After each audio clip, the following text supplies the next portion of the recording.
أعوذ بالله من الشيطان الرجيم بسم الله الرحمن الرحيم قل هذه سبيلي أدعو إلى الله على بصيرة أنا ومن اتبعني وسبحان الله وما أنا من المشركين। এখন আমাদের সামনে অত্যন্ত গুরুত্বপূর্ণ একটি বিষয় নিয়ে আলোচনা নিয়ে আসছেন প্রফেসর শেখ মোহাম্মদ নুরুল ইসলাম হাফিজাহুল্লাহ তাআলা। তার বিষয়টি আমরা এখানে যেটা উল্লেখ করেছিলাম, হয়তো সেই বিষয়ে তিনি অত বিস্তারিত আলোচনা নাও করতে পারেন, তিনি আরেকটি বিষয় সম্পর্কে দৃষ্টি আকর্ষণ করবেন। ফালিয়াতাফাদ্দাল মাশকুরান। আপনাদেরকে অসংখ্য ধন্যবাদ। আপনারা যে কোনো ধরনের মুনাকাশা করতে পারবেন, সুযোগ আছে, কিন্তু সময়ের দিকে আমরা লক্ষ্য রেখে হয়তো সব প্রশ্নের উত্তর আমরা দিতে পারবো না, সব বিষয়ে আপনাদেরকে সময় দিতে পারবো না। আমরা চেষ্টা করব শেষের দিকে আপনাদের জন্য আরো সময় রাখার জন্য ইনশাআল্লাহ তাআলা। আলহামদুলিল্লাহ রাব্বিল আলামিন ওয়া সলাতু ওয়া সালামু আলা আশরাফিল আমবিয়া ওয়াল মুরসালিন ওয়া আলা আলিহি ওয়া সাহবিহি আজমাইন। সম্মানিত পরিচালক, আমরা সিলেট ডিভিশনের সম্মানিত উলামায়ে কেরাম, আইমাতুল মাসাজিদ, আসসালামু আলাইকুম ওয়া রাহমাতুল্লাহি ওয়া বারাকাতুহু। যে বিষয়টি নিয়ে আজকের এই সেমিনার, এটি এতই গুরুত্বপূর্ণ যে মানুষ যদি সুন্নাহকে ভালো করে বুঝতে পারে, বেদাত আসার কোনো জায়গা পাবে না, বেদাতের কোনো সিট খালি থাকবে না। কিন্তু সুন্নাহকে যদি আমরা ভুল করে ফেলি, ভুল করে বুঝি, তাহলে সেখানে বেদাত এসে আসন গেড়ে নেবে, তার সিট থাকবে অনেক সিট। আমার মনে হয় সুন্নাহ যদি সঠিকভাবে আমরা বুঝি, তাহলে এটা হবে আমাদের সিরাতুম মুস্তাকিম, জান্নাতে যাওয়ার এটি হবে সহজ পথ। আপনারা জ্যামিতি সকলেই পড়েছেন যে এক বিন্দু থেকে আরেক বিন্দুতে যাওয়ার জন্য সবচেয়ে নিকটতম দূরত্ব হইল যেটা সরল রেখা। এটা সুন্নাহ যদি ভালো করে আমরা জানি, তাহলে আমাদের এই জান্নাতে যাওয়ার পথটি সহজ সরল এবং সবচেয়ে অধিকতর সহজ হয়ে যাবে আমাদের জন্য। আর এটা এতই গুরুত্বপূর্ণ, আমাদের বক্তাগণ হয়তো আগেই বলেছেন, সেই জন্যই তো বলা হয়েছে আব্দু, কি বলছেন, বিন নাওয়াজিজ শব্দ বলে। এই নাওয়াজিজটা আমি যত জানি এই দাঁত, এটা দিয়ে মিষ্টি খাওয়া যায়, আর এইটা দিয়ে মানুষ হাড্ডি খায়, মুরগির রান খায়। এটা বলছে এইটা দিয়ে ধরো কামড় দিয়ে, এই দাঁত দিয়ে দিয়ে নয়, এটা দিয়ে। মানে এই সহিহ সুন্নাহটাকে তুমি এমন ভাবে আঁকড়ে দাও, এই সুন্নাহকে সরিয়ে দিয়ে বিদআত স্থান দখল করে। আমি আজকে ভিন্ন একটি প্রসঙ্গে যেতে চাই, সেটি হলো আমাদের বিদআত একদিকে আমাদের সত্য পথ থেকে বিচ্যুত করে, সাথে সাথে শিরক নামক একটি অপরাধ আমাদের ঈমানটাকে ধ্বংস করে আমাদেরকে মুসলিম মিল্লাত থেকে বহিষ্কার করে দেয়। আর এই বিষয়ে জাতিকে জাগ্রত রাখার দায়িত্ব প্রধানত উলামায়ে কেরামের। এই দায়িত্ব অন্যান্যরা নেয়নি, সরকারি আইনের মধ্যে এই দায়িত্ব নাই, ব্যবস্থাপনা নাই। এই দায়িত্ব অর্পিত হয়েছে জাতির উলামায়ে কেরামের কাছে, এই দায়িত্ব অর্পিত হয়েছে মসজিদের ইমাম, মসজিদের খতিব সাহেবদের কাছে। আর এটা সুযোগ বটে, এটা একটি সুযোগ যে মসজিদের ইমামগণ প্রতিদিন 5 বেলা সালাত আদায় করেন এবং জুমার দিন জুমার খুতবা দেন এবং পুরো জাতি তাদের নেতৃত্বে সালাত আদায় করেন। এমনকি তারা যেটাকে সহিহ বলেন, জাতি এটাকে সহিহ বলে মেনে নেয়। ইমাম সাহেব, খতিব সাহেব যেটাকে ভুল বলেন, এটা যদি ভুল নাও হয়ে থাকে, জাতি এটাকে ভুল বলে প্রত্যাখ্যান করেন। এই জন্য আজকে এই অনুষ্ঠানে যারা হাজির হয়েছেন, আপনাদের একটি গুরু দায়িত্ব এই সুন্নাহকে সঠিকভাবে জাতির সামনে তুলে ধরা। যখনই সুযোগ পাওয়া যায়, যেভাবে পাওয়া যায়, এই সুযোগটাকে পরিপূর্ণভাবে কাজে লাগানো, এটা হবে আপনার আমার দায়িত্ব। আমি যে বিষয়টি বলতে চাই, যে একটা শিরিক, আমি অনেককে জিজ্ঞেস করেছি শিরকের দৃষ্টান্ত, অনেক উলামায়ে কেরাম শিরকের দৃষ্টান্ত সঠিকভাবে অনেকে জানেন না। অনেকে শিরকের প্রচলিত কি উদাহরণ, কোথায় কি কাজে শিরিক হচ্ছে সেটাও জানেন না। মুফতি কাজী মোহাম্মদ ইব্রাহিম একবার আলোচনায় বলেছিলেন, শুধু গদ্যে আর পদ্যে পাঠ্যপুস্তকের মধ্যে কিভাবে শিরিক ঢুকে আছে একটি আলোচনায় শুনেছিলাম। অবাক হয়েছি যে আমরা তো এগুলোকে কবিতার ছন্দ হিসেবে আমরা এগুলি পড়ি বলি, কিন্তু এর মধ্যে শিরিক লুকিয়ে আছে। নবী আলাইহিস সালাতু ওয়াস সালাম বলছেন, আপনারা জানেন যে শিরিক হলো রাতের কালো আধারে কালো পাথরের উপর দিয়ে কালো পিপিলিকা বিচরণ করার মতো একটি সূক্ষ্ম জিনিস। এই জিনিসটি সম্পর্কে জাগ্রত হওয়া আমাদের এবং অন্যকে জাগিয়ে তোলা, এটা আমাদের প্রধান দায়িত্ব। আমি আপনারা হয়তো অনেকেই জানেন, শিরকের উপরে বিস্তারিত থিসিস করেছেন, গবেষণা পুস্তক তৈরি করেছেন, 2 খণ্ডে আরবিতে ছাপা হয়েছে বলে আমি শুনেছি, দেখি নাই, যেটার প্রণেতা আমাদের আজকের অনুষ্ঠানে আছেন জনাব ডক্টর আবু বকর জাকারিয়া মজুমদার, আজকের অনুষ্ঠানে আমাদের আলোচক। আগে বলেছিলাম যে এই বইটি আমাদেরকে বাংলা ভাষায় দিন, আমরা এটা পড়ি, শিরক সম্পর্কে আমরা অবগত হই।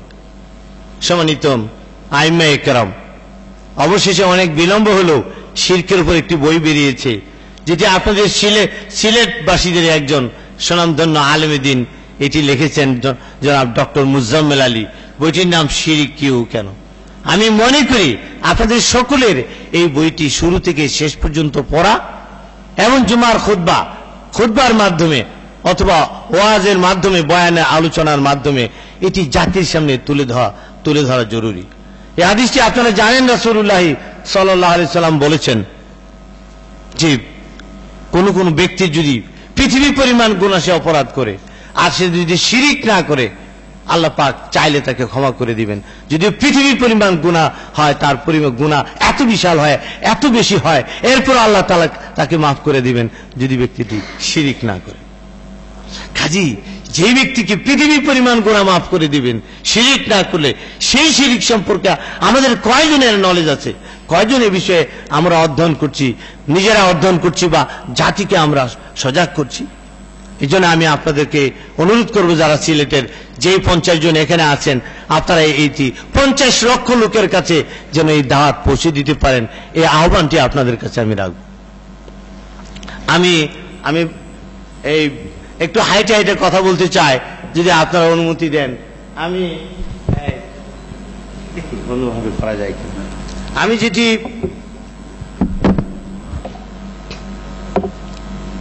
মনে কিছু নেবেন না, আমি ক্লাসে যখন আলোচনা করি আমার একটা অভ্যাস হয়ে গেছে যে ক্লাসে হাইটে কথা বলা, ফলে আমি সেমিনারে দাঁড়াইলে আমার অনেক কথা আসে না, এই জন্য আমি একটু হাইটে কথা বলতে চাই। জি,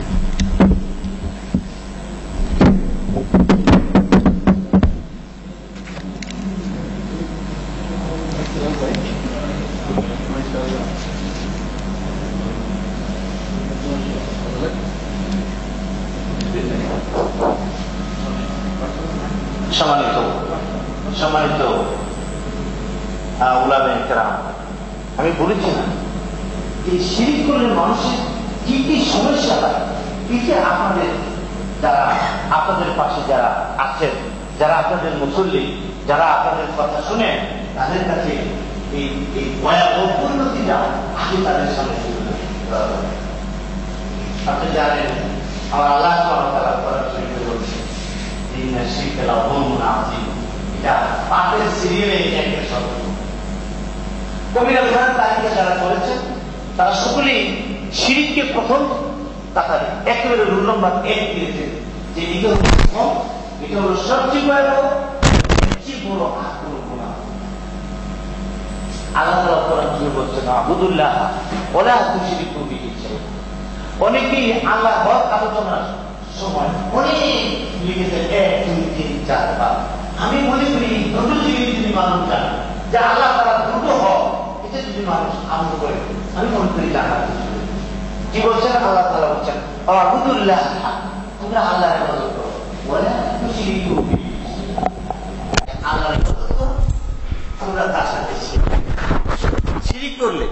এটি কি বলেছেন? তিনি বলেছেন যে এই শিরিকটি যারা করবে আল্লাহ তাআলা বলছেন তার সমস্ত নেক আমলগুলো বাতিল করে দেবে। তিনি বলছেন, আল্লাহ তাআলা বলছেন, লাইন আশরাকতা লা ইয়াহবাতান্না আমালুকা ওয়া লা তাকুনান্না মিনাল খাসিরিন।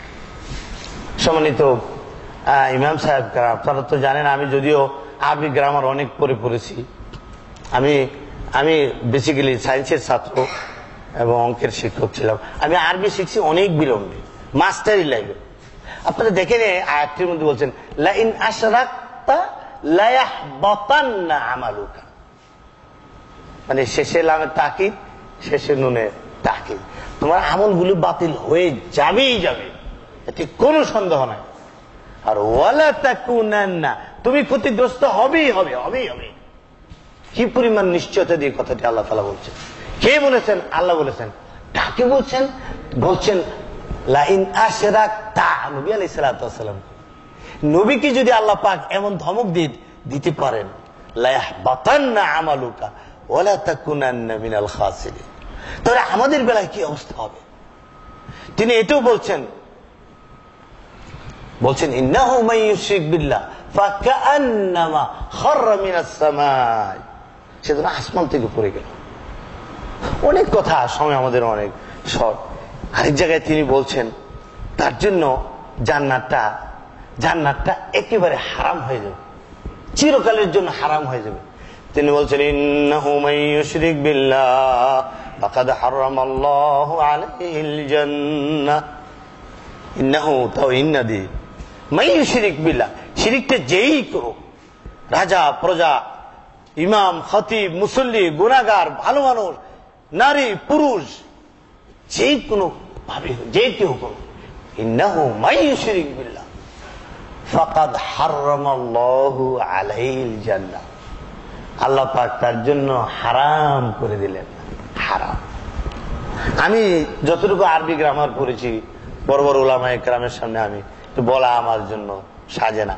আমি যে জানি কাদ যদি অতীতকালের আগে আসে তাহলে এটা নিশ্চয়তা, আর যদি ভবিষ্যৎ মুদারের আগে আসে তাহলে মানে সম্ভাবনা। তাহলে এখানে দেখেন হাররামা ফি'লুল মাদি, এর আগে কাদ দিয়েছেন ফাকাদ হাররামা আলাইহিল জান্নাহ, মানে তার জন্য জান্নাতটা একেবারে নিশ্চিতভাবে নিষিদ্ধ হয়ে গেছে, হারাম হয়ে গেছে।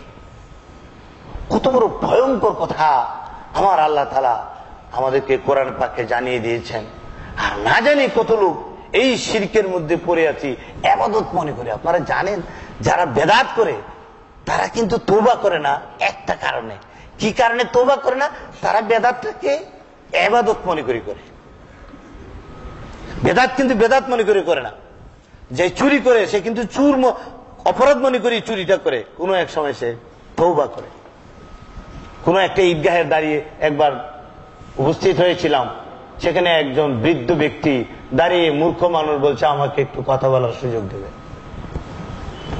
নর্মালি তার এই সুযোগ পাওয়ার কথা না, তার এই মিনতি দেখে সবাই সুযোগ দিলেন। তিনি বললেন জীবনে অনেক অপরাধ করেছি, অর্থাৎ তিনি চুরি করতেন বলে লোকজন বলা বলি বলছে আমি জীবনের শেষ প্রান্তে এসে হাজির হয়েছি, অনেক অপরাধ করেছি, আপনারা জানেন, সকলের কাছে করজোরে নিবেদন করছি আমাকে আপনারা মাফ করে দিয়ে। আমার মনে হয় কোন মানুষ বোধ বাকি নাই, তার যে বক্তব্য বাচন ভঙ্গি ছিল মূর্খ লোকটির, সাধারণ দরিদ্র লোকটির, তারই বাচন ভঙ্গির সৌন্দর্যের কারণে, তার অপরাধের স্বীকৃতির কারণে আমার মনে হয় সকলেই তাকে মাফ করে দিয়েছে। তিনি জানেন এই কাজটি অপরাধ, কিন্তু যারা বেদাত করে তারা এই কাজটিকে অপরাধ মনে করে না। তারা মনে করে আমরা তো ইবাদত করছি, এত সুন্দর ইবাদত। আমাদের এই হজে ডক্টর জাকারিয়া ভাইয়ের সঙ্গে দেখা হয়েছে, হজে আমি নিজেও গিয়েছিলাম। আমার পাশের একটা ক্যাম্পের মধ্যে কয়েক শত লোক দাঁড়িয়ে যেভাবে আনাবি সালাম আলাইকুম দাঁড়িয়ে যেভাবে দুরূদ শরীফ পড়েছে, যেভাবে নামাজ পড়েছে। আমি জিজ্ঞেস করলাম হুজুর আপনি 4 রাকাত নামাজ পড়লেন, এক মুসল্লি গিয়ে বললো যে আমাদের ক্যাম্পে 2 রাকাত, আপনাদের ক্যাম্পে 4 রাকাত পড়লেন ওয়াক্তে ওয়াক্তে, এটা কারণ কি? যিনি 2 রাকাত পড়াইছে ধরে নিয়ে আসি, উনি নিয়ে আসেন, আমাদের নিয়ে গেছে ধরে। বললাম হুজুর বলেন, 1980 সাল থেকে হজ করি। আমি বলে এটা আমার জানার বিষয়বস্তু। কিসের ভিত্তিতে আপনি 4 রাকাত পড়লেন? তিনি সবশেষে বুঝালেন এটা আমাদের মুরব্বীদের সিদ্ধান্ত। আস্তাগফিরুল্লাহ। কোন মাদ্রাসা? বলছে পটিয়া মাদ্রাসা। আপনার মাদ্রাসার বড় নাম করা মুফতি শামসুদ্দিন জিয়া সাহেবের সঙ্গে একসঙ্গে হজ করেছি, সে বছর ডক্টর জাকারিয়া ভাই আমাদের সাথে ছিলেন, যতটুকু মনে পড়ে। তিনি তো 2 রাকাত করে পড়েছেন। তিনি বলছেন আমাদের মুরব্বীদের সিদ্ধান্ত। আমাদের সুন্নাহ বাস্তবায়ন যদি মুরব্বীদের সিদ্ধান্ত অনুযায়ী হয়, তাহলে ইসলামের অবস্থা আমাদের কিয়ামত পর্যন্ত চলতে থাকলে কোথায় গিয়ে দাঁড়াবে? এটা যদি হয় তাদের সিদ্ধান্ত, হয় না অর্ধা সিদ্ধান্ত অব রাসূলুল্লাহ সাল্লাল্লাহু আলাইহি ওয়াসাল্লাম, নবীজির সিদ্ধান্ত কেন যথেষ্ট নয়? কেন আবার মুরব্বীদের সিদ্ধান্তের কাছে যেতে হবে? এটাই বিভ্রান্ত হওয়ার সবচেয়ে বড় কারণ। সম্মানিত আইম্মায়ে ইকরাম, তিনি বলছেন যে ইন্নাহু মান ইউশরিক বিল্লাহ ফাকাদ হারামাল্লাহু আলাইহিল জান্নাহ, তার উপরে জান্নাতটা হারাম হয়ে গেছে। কয়েকদিন আগে দেখলাম আপনাদের সিলেটের পত্রিকায় দেখলাম 22 বছর 54 ধারায় আটক হয়ে সন্দেহভাজন আসামি হিসেবে আটক হয়ে 22 বছর পর্যন্ত জেলে আছেন। পত্রিকা আসার পরে তাকে জামিন দিয়েছে, বেরিয়েছেন, এই নিউজটিও দেখলাম। এই লোক তো যাই হোক 22 বছর পরে মুক্তি পেয়েছে, কিন্তু যারা শিরিক করে আখিরাতে যাবেন তারা তো কোনোদিন মুক্তি পাবেন। আল্লাহ তাআলা কোরআন শরীফে বলছেন কি আয়াতটা? হ্যাঁ, আরেকটা আছে, খালিদিন ইন্নাল্লাযীনা কাফারু মিন আহলিল কিতাবি ওয়াল মুশরিকিনা ফি নারি জাহান্নাম খালিদিনা ফিহা। যারা আহলি কিতাবের কাফের এবং যারা মুশরিক শিরিক করে, ফি নারি জাহান্নাম, রোদ্রের গরমে না, ফি নারি জাহান্নাম। এই বছর জোহরের নামাজের সময় মনে হয়েছিল আরাফাতের ময়দানে যে গরম, না জানি কেউ পড়ে যায়, লোকরা অনেকেই পড়ে গেছে, মনে হয়েছে আমারও না জানি আমি পড়ে যাই। যে গরমের তীব্রতা, সে রৌদ্রের প্রখরতা নয়, আগুনের তীব্রতায় আল্লাহ তাআলা ঢুকিয়ে দিবেন। কতদিন থাকবেন? খালিদিনা ফিহা। তারা কারা? আল্লাহ বলছেন উলাইকা হুম শাররুল বারিয়া, সৃষ্টির মধ্যে এরা নিকৃষ্টতম, এই কারণে তারা জাহান্নামে ঢুকবে, আর কোনোদিন বের হবে না। আসামিরা মানুষ খুন করলেও অনেকেই 32 বছর পরে হইলো বের হয়, 32 বছর পরে হইলো বের হয়, কিন্তু জাহান্নামে যারা শিরিক করে ঢুকবে তারা বের হবে না। আমি আপনাদেরকে আরেকটি অনুরোধ করব, জান্নাত এবং জাহান্নাম সম্পর্কে আপনারা আরো ভালো দেখুন, স্টাডি করুন। আপনার ইমাম সাহেবদেরকে আপনাদের মুসল্লিদেরকে সজাগ করে দেখুন। জান্নাত এবং জাহান্নামের বর্ণনাগুলি যদি মানুষ পড়ে, তারা ইবাদত না করে পারবে না, ঈমান না এনে পারবে না। সেখানে এক জায়গায় লেখা আছে, ভুলে গেছি পয়েন্টটা, যাও, তারা সেখানে একদল লোকেরা জাহান্নামে ডুববে আবার বের হবে, কিন্তু যারা শিরিক করে প্রবেশ করবে তারা কোনোদিন সেখান থেকে বের হবে না।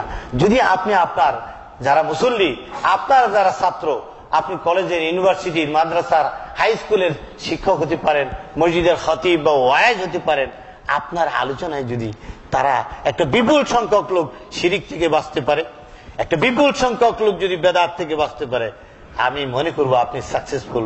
আপনি আল্লাহর কাছে একজন সফল দায়ী, একজন সফল খতিব, একজন সফল ইমাম এবং একজন সফল ব্যক্তি বলে আমি মনে করি। যদি দুটি জিনিস থেকে জাতিকে যদি আপনি হেফাজত করতে চান, শিরিক এবং বেদাত। সম্মানিত ইমাম সাহেব কেরাম, আপনাদের শাহজালালে যে এতগুলি মানুষ আসে এবং যারা কবরে সেজদা করে, এই সেজদাগুলি কিন্তু তারা ইবাদত মনে করে, আর এটাই সবচেয়ে জটিলতা, তাদেরকে সেখান থেকে ফিরিয়ে আনা। এটাই এই জন্যই অসম্ভব হয়, যেহেতু তারা ইবাদত হিসেবে এটাকে নিয়েছে। যেমনটি বেদাতকে ইবাদত হিসেবে নিয়েছে, তেমনটি শিরককে তারা ইবাদত হিসেবে নিয়েছে। আপনারা হয়তো অনেকেই বলবেন যে কি করলে শিরক হয়, আমরা অবশ্য অনেকেই জানি না। আরেকটি কথা আমি বলতে চাই, সেটি হলো যে শিরক করলে তার ঈমানটা ছুটে যায়, ঈমান ছুটে যায়। আমরা অনেকেই জানি না ঈমান আবার ছুটে নাকি। আব্বা আব্দুল্লাহ, আমি আব্দুর রহমান, ছেলের নাম রাখছি আব্দুল করিম, আমার ঈমান ছুটে যায় নাকি? হ্যাঁ, আমি এইবার রমজানে এক মসজিদে নামাজ পড়তেছি, নামাজের মধ্যে ফোন আসছে পরে এই ফোনটা ধরে কয় আমি নামাজে আছি। এইবার এই রমজানে আমি, আমার সে বয়সে কম, আমি বললাম তুই রে কি করলি? যে কি করুন, ফোন দিতেছে, কি করুন? আমি বললাম কি করুন মানে নামাজের মধ্যে বলা যায় আমি নামাজ আছি। সম্মানিত, নামাজটা কি আছে না গেছে? নামাজটা গেছে। এই কথা বলছি তো নামাজ গেছে, কিন্তু মানুষের যে ইমান যায় এটা আমরা অনেকেই জানি না। অনেকে জানে টয়লেটে গেছে, তার ওযু গেছে, সে ভাত খেয়েছে রমজানের দিন, দিনের বেলা, তো তার রোজা ভাঙছে, এটা আবার দৌড়াবো। কিন্তু রোজা ভাঙ্গে জানি, ওযু ভাঙ্গে জানি, আমাদের নামাজও ভাঙ্গে এটাও জানি, কিন্তু ইমান যে ছুটে যায়, ইমান যে ভেঙ্গে যায় এটা কিন্তু অনেকেই জানে। আমি জানি না আপনার এই বিষয়ে কতটুকু আপনাদের স্টাডিতে আছে। আমি ইমান ভাঙ্গার শেখ বিন বাজ রহমতুল্লাহ 10টা কারণ উল্লেখ করছেন। মক্কা শরীফের দারুল হাদিসের শিক্ষক মোহাম্মদ বিন জামিল জাইনু 25টি কারণ উল্লেখ করেছেন। আমার একটা ছোট্ট লেখা আছে প্রশ্নোত্তরে রমজান ও ঈদ, এই বইয়ে আমি 25টা কারণ দলিল সহ আমি এটা লিখেছি।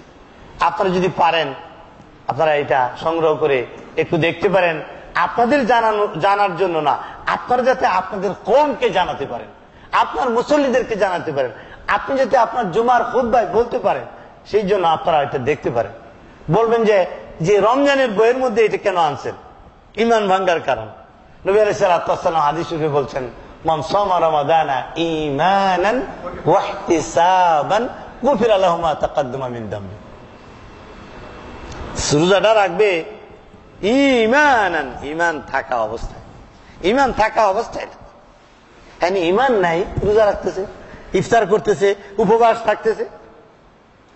এই জন্য ঈমানটা কেমনে রাখতে হয়, কি করলে এটা ছুঁইটা যায়, এটা আপনার আমার সকলে জানা জরুরি। তার মধ্যে একটা হইল শিরক। শিরক আমি কোরআনের একটি আয়াত মনে পড়ে গেল, একবার পড়েছিলাম একটা হাদিসের মধ্যে, যে একদিন নবী আলাইহিস সালাম সারা রাত্র তিনি সালাত আদায় করলেন, একটা আয়াত পড়লেন, রুকুতেও পড়লেন, দাঁড়িয়েও পড়লেন, সেজদাতেও পড়লেন, বসেও পড়লেন। সাহাবারা জিজ্ঞেস করলো, ইয়া রাসূলুল্লাহ, পুরা কোরআন আপনার মুখস্থ, আল্লাহ পাক স্মরণ করে দিয়েছেন, আপনাকে আপনার স্মরণে রেখেছেন, আপনি তো কোরআনের অনেক আয়াত পড়তে পারতেন, একটি আয়াত নিয়ে আপনি সারা রাত্র আপনি কেন গুজরিয়ে দিয়েছেন? সে আয়াত ছিল, ইন তুআযিবহুম ফাইন্নাহুম ইবাদুক ওয়া ইন তাগফির লাহুম ফাইন্নাকা আনতাল আজিজুল হাকিম। তুমি যদি মাফ করে দাও, তুমি তো ইন তুআযিবহুম ফাইন্নাহুম ইবাদুক, যদি আযাব দাও এরা তো তোমারই বান্দা, ওয়া ইন তাগফির লাহুম ফাইন্নাকা আনতাল আজিজুল হাকিম, আর যদি মাফ করে দাও তুমি তো আজিজুল হাকিম। এই আয়াতটি সাহাবাদের প্রশ্নের উত্তরে নবী আলাইহিস সালাতু ওয়াস সালাম বলছেন, আমি আয়াতটি পড়ে আমার সমস্ত উম্মতের জন্য আমি দোয়া করেছি যেন আল্লাহ তাদেরকে মাফ করে দেন। আল্লাহ বলেছেন একটি শর্তে আমার সমস্ত উম্মতকে মাফ করে দেবেন, যদি তারা শিরিক না করে। সুবহানাল্লাহ। শিরিক কি পরিমাণ লোকে, আমাদের একটা আমি আয়াতের অনুবাদে আমাদের ডক্টর জাকারিয়া সংশোধন করেছেন। কোরআন শরীফ বলছেন, ওমা ইউমিনু আকসারুহুম বিল্লাহ ইল্লা ওয়া হুম মুশরিক। ঈমান এনেছে আমাদের ডক্টর জাকারিয়া ভাই, আমি এটাকে বুঝেছি যে অধিকাংশ ঈমানদারদের মধ্যে শিরিক আছে। আমাদের ডক্টর জাকারিয়া ভাই আমার অনুবাদটা কিন্তু কারেকশন করেছেন। কি বলেছিলেন জানি আপনি? ওমা ইউমিনু আকসারুহুম বিল্লাহ ইল্লা ওয়া হুম মুশরিক। আপনারা জানেন কিনা, আপনাদের নলেজে দেওয়ার জন্য বলছি, অনেক আগে সৌদি বাদশা ফাহাদ প্রিন্টিং প্রেস থেকে একটা কোরআনের অনুবাদ তাফসীর সহ বের হয়েছিল। কিছুকাল পর এটা বন্ধ হয়ে যায়, নতুন করে আরেকটি তাফসীর গ্রন্থ বাদশা ফাহাদ প্রিন্টিং প্রেস আবার প্রকাশ করেছে। আমি গত রমজানে সেই মদিনায় গিয়ে বাদশা ফাহাদ প্রিন্টিং প্রেসে গিয়ে আমি রিকোয়েস্ট করে আমি একটা কপি আমি নিয়ে আসছি। আশা করি বাংলাদেশে অচিরে আসবে, হয়তো আপনারা পেতে পারেন। এটিও তৈরি করেছেন আমাদের ডক্টর আবু বকর জাকারিয়া ভাই, যিনি আমার আজকের অনুষ্ঠানে আছেন। আমি এই বই থেকে অনেক উপকৃত হয়েছি। ইতিমধ্যে আমি অনেক ইনফরমেশন নিয়ে আমি আর একটা বই তৈরি করতে যাচ্ছি অন্য বিষয়ে, যেটা ওনাকে এখনো বলবো না, বেরোলে বলবো, যেটা ওনার বই থেকে আমি সংগ্রহ করেছি আর ইনফরমেশন নিয়েছি। তো সেখানে আপনারা এটি পড়বেন, অনেক গুরুত্বপূর্ণ তথ্য তিনি দিয়েছেন। আর ডক্টর জাকারিয়া ভাই দেওয়া মানে হলো বিশুদ্ধ দলিল প্রমাণের ভিত্তিতে। কোনটা? ওটা বাদশা ফাহাদ প্রিন্টিং প্রেস লেখা, কোরআন শরীফ না কি জানি লেখা, কি ওটা কি কোরআন করিম সরল অর্থানুবাদ এবং সংক্ষিপ্ত তাফসীর সহ তাফসীরগুলো সব দলিল ভিত্তিক, প্রতিটা আয়াতের খুবই সুন্দর লাগছে। আমি যে কথাটি বলছিলাম যে যে অধিকাংশ ইমানদার মানুষ যদি শিরিক করে থাকে, আর এই লোকটি যদি শিরিক করে জাহান্নামে যায়, আর যদি মুশরিকদের সাথে কাল কিয়ামতের মাঠে দাঁড়িয়ে থাকে, কত ভয়ানক এই বিষয়টি। এই জন্য আমি আপনাদেরকে অনুরোধ করব, দয়া করে জাতিকে বেদাতের সাথে সাথে শিরিক সম্পর্কে আপনারা ধারণা দিন, এই অনুরোধটি করব। আমি যদিও এই আজকের এখানে অনেকগুলো পরিণতির কথা এই বইটিতে আছে লেখা, আমি বলতে পারবো না, একটু আগে আমি বলেছিলাম যে যারা জাহান্নামে যাবে, চিরস্থায়ী হয়ে যাবে, শিরিক করে মৃত্যুবরণ করেছে। কোরআন শরীফে আরেকটি আয়াত আল্লাহ বলছেন, ইন্নাল্লাহা লা ইয়াগফিরু আন ইউশরাকা বিহি ওয়া ইয়াগফিরু মা দুনা যালিকা লিমান ইয়াশা। বলছে যে শিরিক করে মারা যাবে, আল্লাহ পাক তাকে ক্ষমা করবেন না। তবে শিরিক ছাড়া যদি অন্য কোনো গুনাহ নিয়ে আখিরাতে যায়, সেটা যদি তওবা ছাড়াও যায়, আল্লাহ চাইলে মাফ করে দিতে পারেন। এই জন্য এই বিষয়গুলি আপনারা আসুন, আমরা আমাদের এই ব্যক্তিটি পর্যন্ত নাপাক হয়ে যায়, দুনিয়াতে সে নাপাক। যেমন কুকুর নাপাক, শুকর যেমন নাপাক, তেমনি একজন মানুষ নাপাক হয়ে যায়। কোরআন শরীফে আছে ইন্নামাল মুশরিকুনা নাজিস। অনেকে বলে, তারপরে মুশরিক ব্যক্তি যখন মারা যায় শিরিক করে, তার জন্য দোয়া করা পর্যন্ত নিষেধ। মা কানা লিন-নাবিয়্যি ওয়াল্লাযীনা আমানু আন ইস্তাগফিরু লিল মুশরিকিনা ওয়ালাউ কানু উলি কুরবা। সে আব্বা, সে মা। বেশ কয়েক বছর আগে একটা ওয়াজে গিয়েছিলাম, তা আমাকে বললো আপনি শেষ সাথে বক্তব্য রাখবেন। যদি আমি ওয়াজ করতে পারি না, কথা কইলে আবার কিছু মুসল্লি চলে যায়, কয় ওয়াজে গেছিলেন কেন, কয় ওয়াজ শুনতে গেছিলাম, গিয়ে দেখি মৌলবী খালি কথা কয়। আমরা কথা কই, এই জন্য অনেকে আমাদেরকে একটু কম ডাকে, আর ডাকলে অনেক সময় শেষ সাথে ডাকে। আমাকে একটা লেপ তো সুখ দিয়ে ঘুম পাড়ায় দিয়ে বললো আপনি শেষ সাথে কথা কইবেন। বললাম অসুবিধা নাই, মাকে শুনতেছি, এখন বক্তব্য রাখবেন হিন্দু মৌলবী। আরে এটা কি কয়, হিন্দু মৌলবী ওয়াজ করবে, এটা আবার কেমন? আমি যদি ঘুমাবো না, হিন্দু মৌলবীর ওয়াজ শুনবো। হিন্দু মৌলবী ওয়াজে কইতেছে যে ভাই, আপনাদেরও আব্বা আছে, আমারও আছে, আপনাদের মা বাবা ছিল বা আছে, আমারও ছিল। আপনারা তো কবরের পাশে দাঁড়িয়ে চোখের পানি ফেলে বলেন রব্বির হামহুমা কামা রাব্বায়ানি সাগীরা। এটা বলেন, যেমনটি চোখের পানি ফেলেন, তেমনটি হৃদয় দিয়ে আল্লাহর কাছে দুহাত তুলে বলেন, আল্লাহ আমার আব্বারে মারে মাফ করে দাও। আমার আব্বা, আমার মা আমাকে খেয়ে না খেয়ে আমাকে খাওয়াইছে, পড়াইছে, আমাকে পোশাক দিয়েছে, কিন্তু আমার আব্বা আর মা তো ঈমান এনে মৃত্যুবরণ করতে পারে নাই। আমি তো আমার বাবার কবরের পাশে শ্মশানে দাঁড়িয়ে আমি তো রব্বির হামহুমা কামা রাব্বায়ানি সগীরা বলতে পারি না। আমি তো ঈমান এনেছি, পরে আমার আব্বা মা তো ঈমান আনা ছাড়াই আখিরাতে চলে গেছে। সম্মানিত ইমাম সাহেব কেরাম, হৃদয় গ্রাহী কথা। তার মন কাঁদে, তার পা কাঁদে, তার চোখের অশ্রুতে তার গাল ভিজে যায়, ভেসে যায়, চোখের পাতাগুলো ভিজে যায়, কিন্তু সে তো রব্বির হামহুমা বলতে পারে না, কারণ ঈমান নিয়ে মৃত্যুবরণ করতে পারে না। দেখুন আমার আল্লাহ তাআলা বলছেন যে যারা শিরিক করবে তুমি তাদের জন্য দোয়াও করতে পারো, তার জন্য জানাজা হবে। আর আল্লাহ কইবেন আল্লাহুম্মা মান আহইয়াতাহু মিন্না ফাআহইয়া আলাল ইসলাম ওয়া মান তাওয়াফাইতাহু মিন্না ফাতাওয়াফাহু আলাল ঈমান। এটা তার এখানে যাবে না, তার ছিঁড়ে গেছে, তো ঈমান নাই, শিরিক করেছে, ঈমানের তার ছিঁড়ে গেছে, সে দোয়া তার রূহে পৌঁছবে না। আপনি পড়বেন আল্লাহুম্মা গফির লাহু ওয়ারহামহু ওয়াআফিহি, যতই পড়েন, যত হৃদয় গ্রাহী ভাষা নবীজির সুন্নাত অনুযায়ী যত সুন্দর কথাই আপনি বলুন জানা যায়, তার একটাও তার রূহে পৌঁছবে না, কারণ শিরকের কারণে তার ঈমানের তার ছিঁড়ে গেছে। সম্মানিত ইমাম সাহেব کرام, চলেন আমরা জাতিকে আমরা বাঁচাই। যদি আমরা যারা কেউ যদি শিরিক করে ফেলে থাকি, তাহলে আমাদের কি উপায় হবে? হ্যাঁ, আমাদের জীবিত অবস্থায় উপায় আছে, যদি আমরা তওবা করি, আল্লাহর কাছে কান্নাকাটি করি, ঘুরে আল্লাহ তুমি আমাদেরকে মাফ করে দাও। যিনি হামজা রাদিয়াল্লাহু তাআলা আনহু কে হত্যা করেছিলেন যার আঘাতে তিনি শাহাদাত বরণ করেছিলেন, সেই ব্যক্তি তো লা ইলাহা ইল্লাল্লাহ পড়ে সেও তো তওবা করে মুসলমান হয়েছে, সে ব্যক্তি তো ইমানদার হয়ে মৃত্যুবরণ করেছে। এই জন্য জীবদ্দশা, এই জীবন এবং হায়াত আমাদের জন্য এত অপূর্ব নিয়ামত যে আমরা চাইলে আমরা কিন্তু শিরিক থেকে পরিত্রাণ পেয়ে নিজেকে মুক্ত করে আমরা আখিরাতে যেতে পারি। এই জন্য বেশি বেশি নবী সাল্লাল্লাহু আলাইহি ওয়াসাল্লাম তো দোয়া শিখিয়েছেন, আল্লাহুম্মা ইন্নী আউযু বিকা আন উশরিকা বিকা ওয়া আনা আ'লাম ওয়া আস্তাগফিরুকা লিমা লা আ'লাম। দেখছেন কি সুন্দর দোয়া শিখিয়েছেন, আমি আল্লাহুম্মা ইন্নী আউযু বিকা আন উশরিকা বিকা ওয়া আনা আ'লাম, আমি জানিয়া শুনিয়া যাতে কোনো শিরিক না করি, আর যদি না বুঝিয়া করি তুমি মাফ করে দিও, তোমার কাছে ক্ষমা চাই। কি সুন্দর কথা তিনি বলছেন।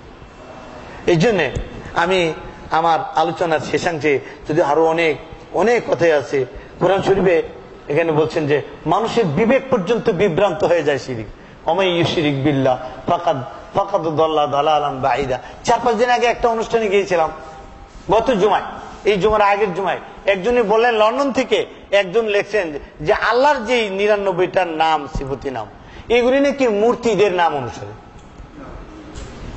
আস্তাগফিরুল্লাহল আযীম।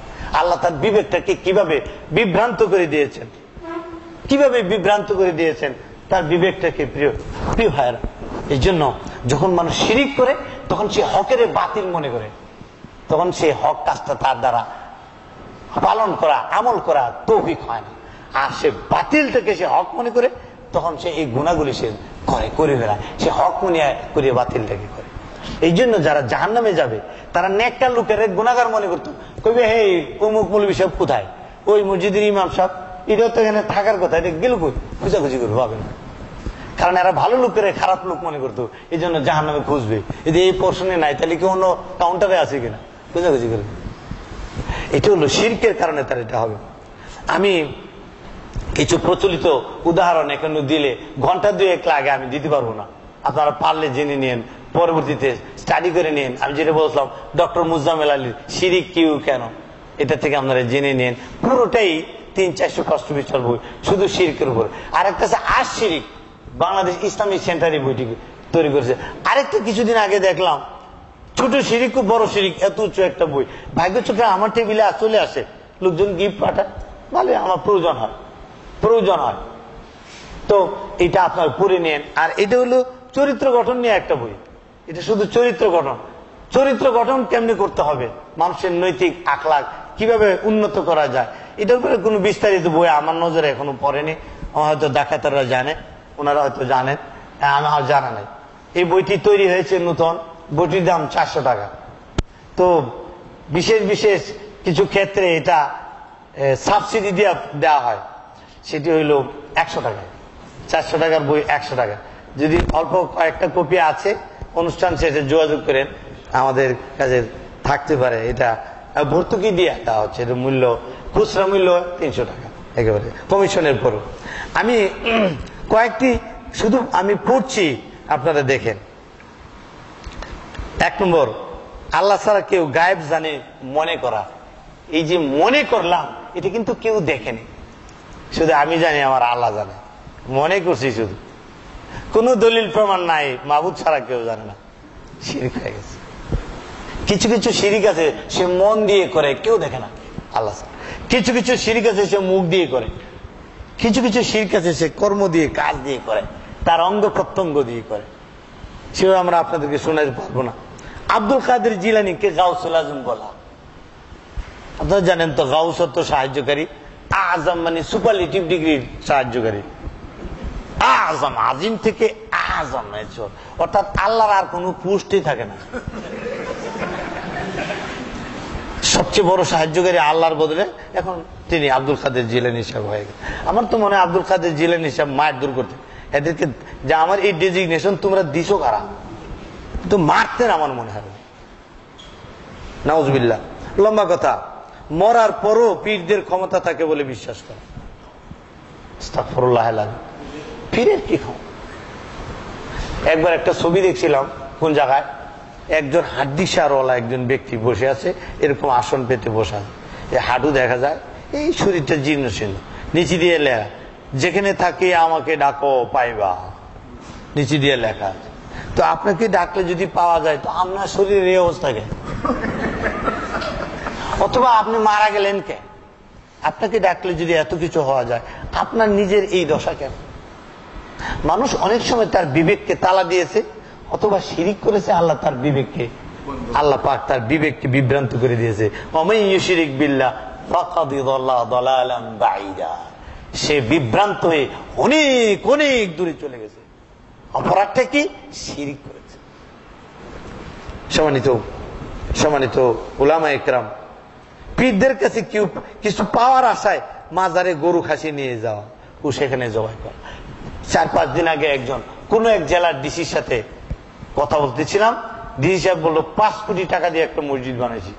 আমি বললাম টাকা পেলেন কোথায়? টাকা পেলেন কোথায়? ডিসি সাহেবকে জিজ্ঞেস করলাম। গভর্নমেন্টের বাজেট তো এত না।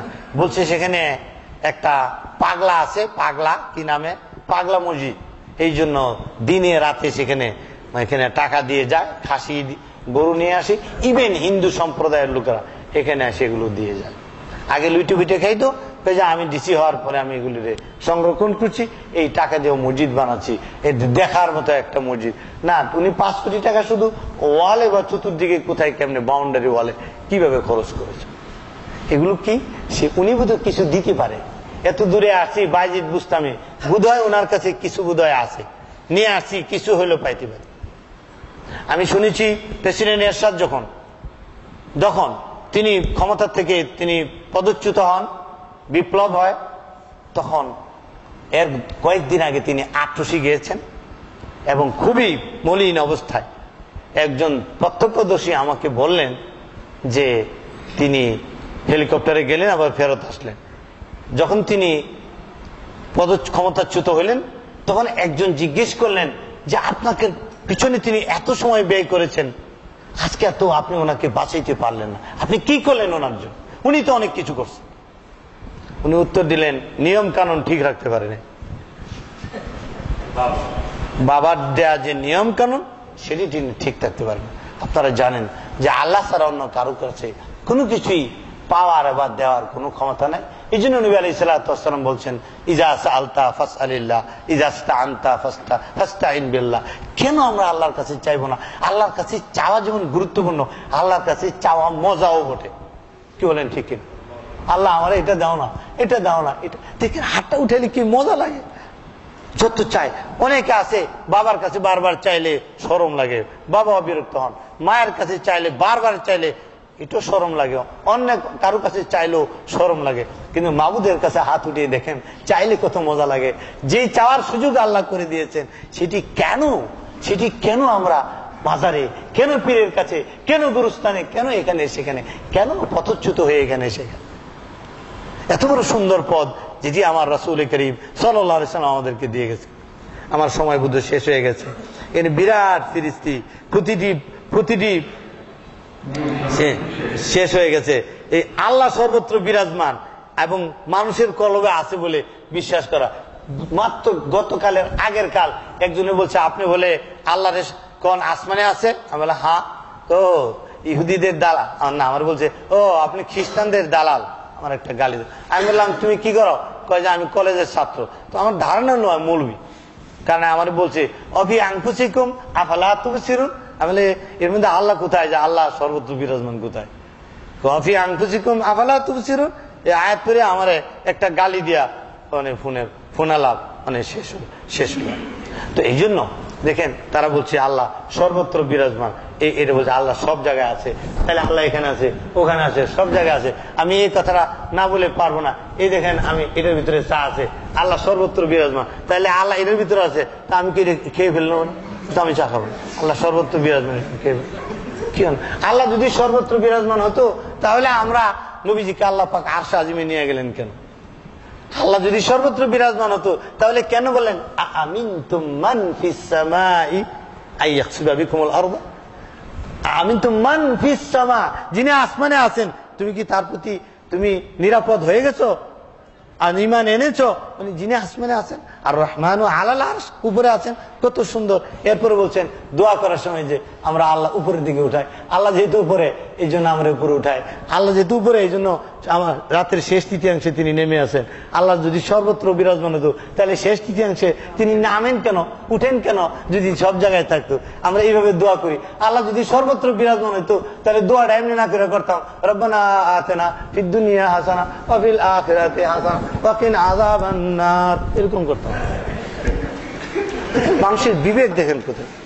আল্লাহ তাআলা আমাদের সকলকে সহি বুঝদান করুন। শিরিক সম্পর্কে সতর্ক হওয়া, সজাগ থাকার অনুরোধ আল্লাহর কাছে পেশ করে আমাদের আলোচনা শেষ করছি। সবাইকে মোবারকবাদ। আসসালামু আলাইকুম ওয়া রাহমাতুল্লাহি ওয়া বারাকাতুহু। সুবহানাকাল্লাহুম্মা ওয়া বিহামদিকা আশহাদু আল্লা ইলাহা ইল্লা আনতা আস্তাগফিরুকা ওয়া আতুবু ইলাইক।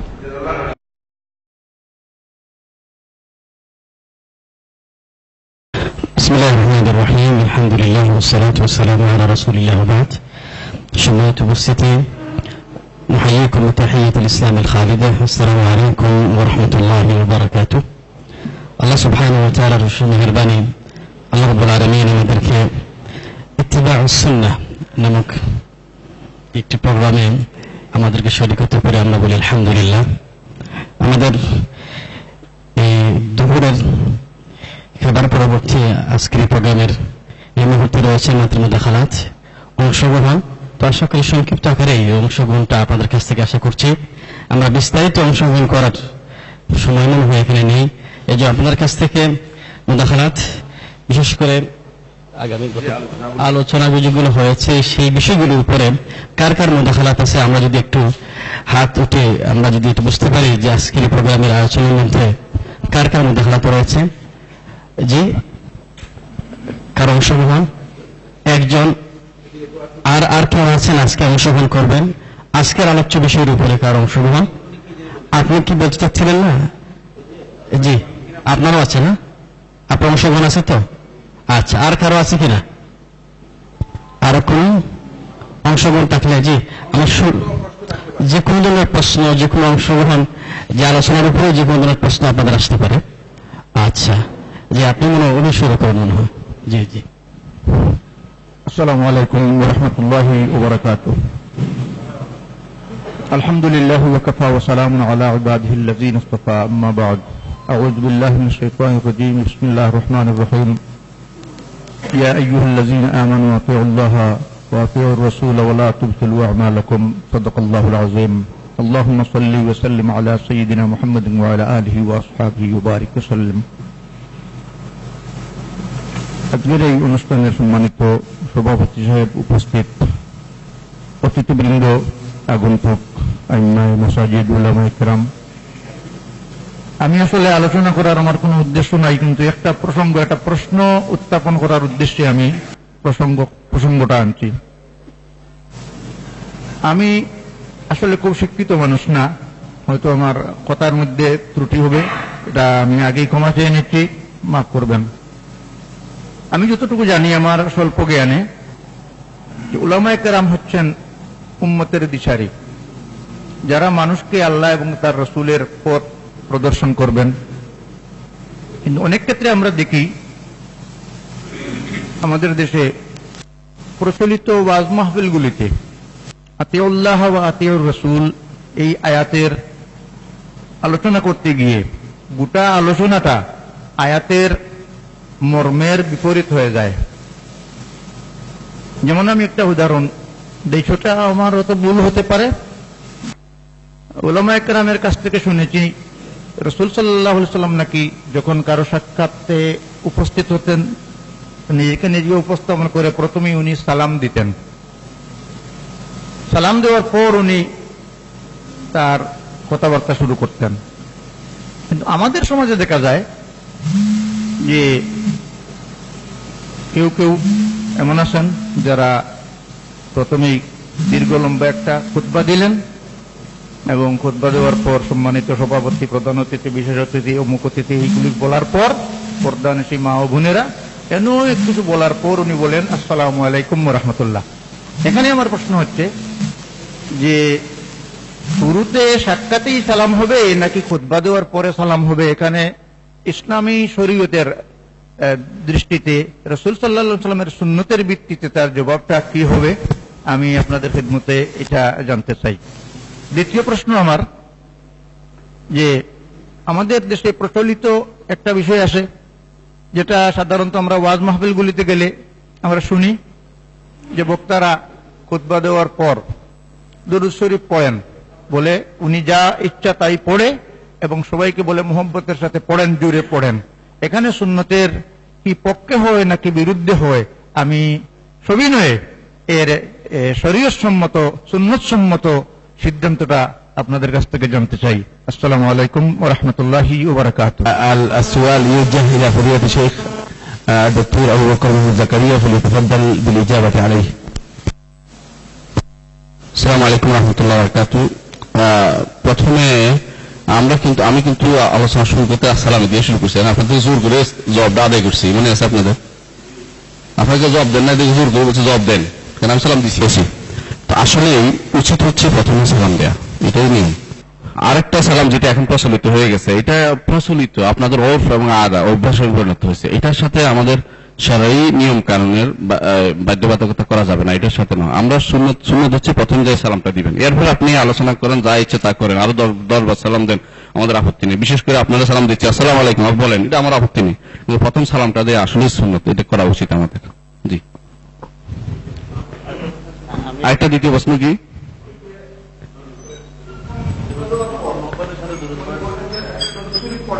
মহব্বতের সাথে দুরূদ শরীফ পড়েন, হ্যাঁ বুঝতে পারছি। না, এই যে জিনিসটা এটা বেদাতের ভিতরে পড়বে নিঃসন্দেহে, কারণ এটা আপনি মহব্বতের সাথে দুরূদ শরীফ পড়েন, আপনি বলাকে প্রত্যেকটি মানুষকে তার দুরূদ শরীফ পড়তে হবে বা এক টানায় পড়তে হবে, এটা না, ব্যক্তিগতভাবে সবাই দুরূদ শরীফ পড়তে হবে। এটা হচ্ছে কোনো ওয়াজিব, দুরূদ পড়া ওয়াজিব, দুরূদ পড়া কখনো অবস্থাগত সুন্নত হয়, আপনি জানেন। দুরূদ না পড়লে কবুলও হয় না, অনেক কিছু আছে, এবং কি সকালে 10 বার বিকেলে 10 বার দুরূদ পড়া রাসূলুল্লাহ সাল্লাল্লাহু আলাইহি ওয়াসাল্লাম হাদিসে আসছে, এগুলো সবই ঠিক আছে, কিন্তু এগুলিকে সবাই এক টানে পড়তে হবে মহব্বতের সাথে, আল্লাহুম্মা সাল্লি আলাইহি টানে পড়ে, এটা অবশ্যই বিদআত হবে। এই ব্যাপারে কোনো লাইসা লাহু আথারুম মিনাস সালাফ ওয়ালা লাহু সানাদুম মিনাল কিতাব ওয়ালা মিনাস সুন্নাহ। সুতরাং এটা কখনো বলা যাবে না, এই জাতীয় দুরূদ বলার ব্যাপারে বলাটা অবশ্যই বিদআত পরিণত হবে বলে আমি মনে করি। আমাদের মাসায়েখ আপনাদের ভিন্ন মত থাকতে পারে, আলোচনা হতে পারে, এটা ঠিক আছে, সমস্যা নেই। জি, আমি একটু এখানে সালামের ব্যাপারে একটু কথা বলতে চাই, যেটা অনেক জায়গায় দেখি না, যেমন জুমার নামাজে খতিব সাহেব যখন খুতবা দিবেন, তিনি মিম্বরে উঠে প্রথমে বলবেন আসসালামু আলাইকুম ওয়া রাহমাতুল্লাহ, এরপরে তিনি বসবেন, পরে আজান হবে। আমি মনে হয় এরকম জানি আর কি, কিন্তু অনেক জায়গায় আমরা দেখি যে ইমাম সাহেব মিম্বরে উঠে বসে যান, তিনি সালাম না দিয়ে বসেন, কিন্তু নিয়ম হলো আগে সালাম দিবেন, মিম্বরে দাঁড়িয়ে তারপর তিনি বলবেন। ভাইয়ের প্রশ্নের উত্তর হয়েছে, আমরা চেষ্টা করব খুব সংক্ষেপে কথা শেষ করার জন্য, অনেক দীর্ঘ আলোচনা নয়। তো আমার মনে হচ্ছে এখানে আসবে, মানে আব্দুল্লাহ ইবনে মাসউদ রাদিয়াল্লাহু থেকে বর্ণিত একটি আসার থেকে বর্ণিত হয়েছে যে ইত্তাবিউ ওয়া লা তাবতাদিউ ফাকাদ কুফিতুম, মানে এই নসটা খুবই ছোট, ক্ষুদ্র একটি নস হলেও কিন্তু এর অর্থ এত ব্যাপক যে মানে গোটা দিন এর মধ্যে রয়েছে, এর বাইরে দিনের আর কোন অংশ নেই। ইত্তাবিউ, তোমরা অনুসরণ করো, কারণ আমাদের অনুসরণ করার জন্য এমন একটি জিল অতিবাহিত হয়ে গিয়েছে, এমন একটি জিল, এমন একটি প্রজন্ম মানে পার হয়ে গিয়েছে, যারা সফল হয়েছে তা নয়, তারা জান্নাতে সুসংবাদ পেয়েছে, দুনিয়াতে বিচরণ করছে অথচ জান্নাতে সুসংবাদ পেয়েছে। সুতরাং আমাদের হাতে অনুসরণ করার মতো লোক আছে যাদেরকে আমরা অনুসরণ করতে পারি, কেন আমরা তাদের অনুসরণ বাদ দিয়ে আমরা অন্যদের অনুসরণ করবো? ওয়ালা তাবতাদিউ, নতুন করে আবিষ্কারের কোনো প্রয়োজন নেই, কারণ নতুন আবিষ্কার যত করবেন তাহলে আপনার অনুসরণ তত কমে যাবে, কারণ আপনি তো আর অনুসরণ করতে পারলেন না, যত আবিষ্কার করবেন তত আপনার আবিষ্কারের আনুগত্য করে যাবেন। আমি একদিন আবিষ্কার করলাম, এখানে আমরা আলহামদুলিল্লাহ 40 থেকে 50 জন আলেম আছি, যদি 50 জনের 50টা সুন্নত আবিষ্কার করি, তাহলে আল্লাহ রাসূল সাল্লাল্লাহু আলাইহি ওয়াসাল্লামের অন্তত 100 সুন্নত কি হয়ে যাবে? বিলুপ্ত হয়ে যাবে, এগুলো পাওয়া যাবে না খুঁজে, কারণ আমাদের এই কাজ নয়। ফাকাদ কুফিতুম, তোমাদের যতটুকু দেয়া হয়েছে এটি যথেষ্ট তোমাদের জন্য, আর দরকার নেই, আর অতিরিক্ত করার দরকার নেই। তাই আল্লাহ রাসূল সাল্লাল্লাহু আলাইহি ওয়াসাল্লামের দুরূদের মাসআলাটি খুবই গুরুত্বপূর্ণ, শেখুল ইসলাম ইবনে কাইয়িম রাহমাতুল্লাহ জালাউল আফহামের মধ্যে দরুদের বিষয়ে বিস্তারিত আলোচনা করেছেন এবং অত্যন্ত গুরুত্বপূর্ণ এই বিষয়ে মুসনাদ কিতাব লিখেছেন আল্লামা সাখাবী রাহমাতুল্লাহ আল কাউলুল বদী ফি সালাতি ওয়া সালাম আলা নবী শফিউ আল হাবিবি শফিউ। তো এই যে মানে এই বিষয়ে আরো বহু কিতাব লেখা হয়েছে, আসসালাতু আলা নবী সাল্লাল্লাহু আলাইহি ওয়াসাল্লামের উপর অনেক গুরুত্বপূর্ণ কিতাব লেখা হয়েছে, মানে অনেক গুরুত্বপূর্ণ সংকলন করা হয়েছে। তো এই যে মানে রাসূল সাল্লাল্লাহু আলাইহি ওয়াসাল্লামের দরুদ পড়ার বিষয়ে কিন্তু কোনো দ্বিমত নেই, কোনো ইখতিলাফ নেই। এখানে কোনো আলেমের কথা বলার সুযোগ নেই যে দরুদ পড়া মানে এটা বেদাত হয়ে যাবে, দরুদ পড়ার বেদাত নয়। কিন্তু আপনি মানে এই যে পদ্ধতিটা আবিষ্কার করলেন, এই পদ্ধতি কোত্থেকে নিলেন সেখানে প্রশ্ন। যেহেতু সালফে সালেহিনের কোন সনদের মাধ্যমে কোন রিওয়ায়াতের মাধ্যমে এই পদ্ধতি আসেনি আমাদের কাছে, এই জন্য এই পদ্ধতিটা মূলত উত্তম হচ্ছে। এটা থেকে আমাদেরকে দূরে সরে আসা, আমরা ইত্তেবা করতে চাই, আমরা নতুন কিছু করতে চাই না। মানে হয়তো হতে পারে যে আমাদের বিবেক দিয়ে আমাদের আবেগ দিয়ে আমরা মনে করতে পারি যে না, আমরা যে পদ্ধতিটা করতেছি এটাতে খুব খুব মজা আছে এবং এটা খুব মাশাআল্লাহ এতে মনোযোগ তৈরি হয়। কিন্তু যদি বলা হয় এতে মনোযোগ তৈরি হয় তাহলে এই মনোযোগটাও বেদাতি মনোযোগ। এই জন্য শেখ মোহাম্মদ সালেহ সামিন রহমতুল্লাহ শেখ বললেন তাফাদ্দাল কালাম, মানে শেখ মোহাম্মদ সালেহ সামিন রহমতুল্লাহ শরহুল মুমতির মধ্যে উল্লেখ করেছেন সালাতের মধ্যে চোখ বন্ধ করতে রাসূল সাল্লাল্লাহু আলাইহি ওয়াসাল্লাম নিষেধ করেছেন। এখন যদি কেউ মনে করে যে সালাতের মধ্যে চোখ বন্ধ করলে আমার মনোযোগ বেশি হয়, তাহলে বুঝতে হবে যে এটা শয়তানের মনোযোগ, এটা বেদাতি মনোযোগ। যেহেতু রাসূল হুদা সাল্লাল্লাহু আলাইহি ওয়াসাল্লাম নিষেধ করেছেন, সুতরাং এই চোখ বন্ধ করে অতিরিক্ত মনোযোগের আর দরকার নেই। বুঝতে পেরেছেন? আমাদের ইত্তেবা এর জন্য বলা হয়েছে, আর ইত্তেবা হচ্ছে মূলত দ্বীনের আসাস, দ্বীনের ভিত্তি হচ্ছে ইত্তেবা এর উপর। তাই আমরা কেন নিজেরা আবার তৈরি করার জন্য চেষ্টা করব, নতুন জিনিস আবিষ্কার করে সেটাকে আমরা অনুসরণ করার জন্য চেষ্টা করব। তাহলে আমি আমার তৈরি করা দ্বীনের অনুসরণ করলাম, মানে মেড ইন মানে বাই মানে নফস, নিজের তৈরি করা দ্বীন অনুসরণ করলাম, অথবা অন্য কারো তৈরি করা দ্বীন অনুসরণ করলাম। কিন্তু আমি তো এই দ্বীনের জন্য অনুসরণ করার জন্য নির্দেশিতও হইনি, এটা আমার দ্বীনও না। আমার দ্বীন তো আল্লাহ রাব্বুল আলামিন দিয়েছেন ইন্নাদ-দীনা ইনদাল্লাহিল ইসলাম, এবং এখানে কোনো জিনিস অস্পষ্ট নেই। লাইলুহা কানাহারিহা, একেবারে স্পষ্ট, সব কথা স্পষ্ট। হয়তো কারো কাছে তার ব্যক্তিগত না জানার কারণে অস্পষ্ট থাকতে পারে, কিন্তু বাস্তব কথা হচ্ছে এটি স্পষ্ট। এরপরে সেকেন্ড জি। আসসালামু আলাইকুম ওয়া রাহমাতুল্লাহ। আসলে আমার কথাগুলি নতুন কথা নয়, আগের আলোচনার ভিত্তি করে কথা বলি। এই পর্যন্ত আমরা আলোচনা শুনলাম, সুন্নাত সম্পর্কে বিস্তারিত আলোচনা শুনলাম, কিন্তু এই পর্যন্ত কারো কাছ থেকে বেদাত কি, বেদাত মানে তার মূল সংজ্ঞা কি পরিপূর্ণ শুনতে পারেন, যার অস্পষ্ট বিষয়টা মনে হচ্ছে। বেদাত আমরা ভাগ করি বেদাতে সাইয়্যা হাসানা, শরীয়তে বেদাতে হাসানা সাইয়্যা বলতে কোনো ভাগ আছে কিনা না, এখানে একটা প্রশ্ন। আরো প্রশ্ন হচ্ছে, আমি এখানে প্রথমে একটা প্রশ্ন করেছিলাম সংবিধান যেখানে, যে আমরা তাবিজ যে বিষয়টা, এখানে আমি পরিষ্কার হতে পারি নাই। হাদিসের মধ্যে আছে তাবিজ শিরিক শিরিক শিরিক, তো অথচ উনি জবাব দিয়েছেন হযরত আব্দুল্লাহ ইবনে আমরের যে এই কথাটা অনেক পুঁজি মনে করে, অনেক বিভ্রান্তি উনি বলেছিল। তো আমি জাকারিয়া সাহেব বলেছিল, তো আমি বিভ্রান্ত এখানে যে হাদিসের মধ্যে আছে লা তাস্তামি উম্মতি আলা দালালা, আমার উম্মত কোনদিন গোমরাহির উপর একমত হবে না। অথচ আমরা দেখতে পাই বাংলাদেশের যত কওমি মাদ্রাসা আছে, উলামায়ে দেওবন্দ আছে, ওনারা সকলেই তাবিজের পক্ষে। এখন এত সংখ্যাগরিষ্ঠ মানুষ, এরা যদি তাবিজ লিখে দিয়ে যদি শিরিক করে থাকে, তাবিজ দেওয়াটাই শিরিক, শিরিক কাজ যিনি করে উনি মুশরিক। সুতরাং এত সংখ্যাগরিষ্ঠ মুসলমান, ওরা কি সবাই মুশরিক হয়ে গেল? এটা প্রশ্ন। 2 নম্বর প্রশ্ন, আরো প্রশ্ন হল যে একসাথে সব বলে ফেলি। উনি সুন্নতের সংজ্ঞা বলেছিল একটা কথা, যে সুন্নত বলা হয় যেটা রাসূল করে নাই সেটা আমি করা সুন্নত, আর যা করেছেন সেটা না করো এই সুন্নতের জিদ্দুল সুন্নতুল জিদ্দুল বেদা, বেদাতের জিদ। উনি কথা বলেছিল যে যেটা রাসূল করেন নাই সেটা করা সুন্নতের খেলাফ মানে বেদাত, আর রাসূল যা করেছেন সেটা না করা সেটা সুন্নতের খেলাফ মানে বেদাত। তো অনেক সময় তো দেখা যায় আমল স্বীকার করা হয়, কিন্তু না করা অনেক আমল স্বীকার করা একটা আর না করা একটা। যেমন নামাজ অস্বীকার করলে কাফির হয়ে যায়, কিন্তু নামাজ পালন না করলে ফাসিক হবে। আর নামাজ যদি অস্বীকার কাফির হয়ে যায়, দুইটার মধ্যে স্বীকার করা আমল না করা বেশ কম আছে। তো উনি বলল যে বেদাত যদি রাসূল করেছেন না করার কারণে সুন্নতটা তো বেদাতি হয়ে গেল, তো অনেক আমল আছে আমরা করি না। সাহেব সেখানে একটা প্রশ্ন। আর প্রশ্ন হলো যে এখানে আমাদের দেশের মধ্যে যে খতিব সাহেব ভার্সিটিতে প্রশ্ন বলেন, বর্তমান জমাতে ফির মুরিদি, এই যে কাদিয়া চিশতিয়া, এই যে তরিকা আছে, ইসলামে তার কোনো ভিত্তি আছে না, আপনি সমষ্টিগত জবাব দিয়েছেন গুলো বেদাত। এখন আমার প্রশ্ন হইল যে ওনারা তো ওনাদের মন গড়া তরিকা কোনো কিছু বলেন, যদি রসুলের তরিকা অনুযায়ী পরিবেশ সিস্টেমটা একটু তৈরি করে যদি রসুলের বর্ণিত হাদিস অনুসারে সাহাবাই কেরামের বর্ণিত পন্থা অবলম্বন করে আমল করেন, সেটা বেদাত হবে কেন? যেমন আমরা যে পদ্ধতি অবলম্বন করছি, এরকম কিন্তু কোনদিন সাহাবাই কেরাম সেমিনার করেন নাই, ফটো তুলেন নাই, এই করেন নাই। আমরা তো সবের নিয়তে কাজটা করতেছি, ইসলামের প্রসারের নিয়তে। তো পরিবেশটা তো সাহাবাই কেরামে ভিন্ন, কিন্তু এই তরিকা সাহাবাই কেরাম এরকম আমল আছে, পরস্পর পর্যালোচনা হয়েছে, সেটা তো এটাও তো বেদাত হয়ে যায় যেহেতু পরিবেশ ভিন্ন। তো এখানে তো এই প্রশ্নগুলি নিয়ে মানে সন্দেহান, এই জন্য যদি সুন্দরভাবে জবাব পাই তাহলে সন্তুষ্ট হব।